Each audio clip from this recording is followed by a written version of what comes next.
కారణాల రీత్యా భారీ ఎత్తున వలసలు రావట్లేదు. అసంతృప్తులు ఎన్నున్నా. ఇప్పుడు తెలుగుదేశం పార్టీ నుంచి వాళ్ళు వలసలు రావడానికి ఏమో ఇక్కడ ఇంకా జనసేన నుంచి 19 ఏదో తెలియదు, బీజేపీ 9 ఇస్తారా 10 ఇస్తారా 20 ఇస్తారా అది తెలియదు. ఇచ్చినప్పుడు సంఖ్య తెచ్చినప్పుడు అసలు విషయాలు బయటకు వస్తాయి. బయటికి రావాలన్నా కూడా ఇక్కడ వైసీపీకి ప్లేస్ ఉందా, వైసీపీలో ప్లేస్ ఉందా, వైసీపీలో ప్లేస్ లేదు, అదొక ఇబ్బంది. అయితే వైసీపీ నుంచి అసంతృప్తిగా ఉండే లేరా, ఖచ్చితంగా సీట్ రాని వాళ్ళు ఉంటారు, లేదా నాకు కావాల్సిన సీట్ ఇవ్వాలని ఉంటారు.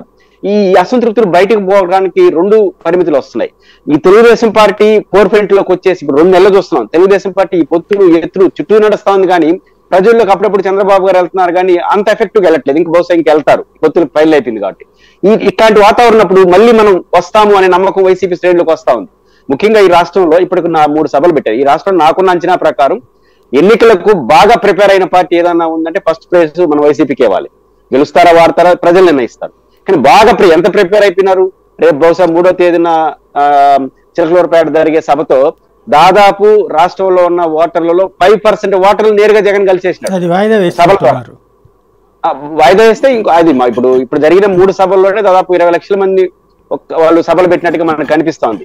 4 కోట్ల ఓటర్లు కలిగినటువంటి ఆంధ్రప్రదేశ్ లో 20 లక్షల మంది నేరుగా ఒక పార్టీ కలిసేసింది జగన్మోహన్ రెడ్డి అధ్యక్షతన. కాబట్టి 20 లక్షలు అంటే దాదాపు 5%, ఇంకా 5 కలిపితే అదనం అవుతుంది. 5% ఓటర్లు కదా, అటు వచ్చేందరూ ఓటర్సే కదా. కాబట్టి ఓటర్లు కాదు, యాక్టివిస్టులు అదనంగా. కాబట్టి ఇంతమందిని కలిసి వాళ్ళు మాసి గెలిపారు. ఈ సభలు వైసీపీ నుంచి వెళ్ళిపోయే వాళ్ళని అడ్డుకట్టేసింది అంటున్నాను నేను. మరి అనివార్యంగా వెళ్ళిపోయిన వాళ్ళు దట్ ఈస్ డిఫరెంట్. కానీ కాపు రామచంద్రారెడ్డి గారు ఈ మధ్యకాలంలో ఒక ప్రకటన చేశారు, నాకు ఫోన్లు వస్తున్నాయి, మళ్ళీ కాఫీ తాగబొమ్మన్నాడు మా అన్న, ఇవన్నీ మాట్లాడినాడు. జగన్మోహన్ రెడ్డి గారు నన్ను అన్న కాలు తాగిపోయి కోపం తీరిపోయింది అన్నాడు. ఇవన్నీ ఎందుకు వస్తున్నాయి? వెళ్ళిపోవాల్సిన వాళ్ళు మళ్ళీ పునరాలోచించడమా 2 రకాలు ఉంటాయి.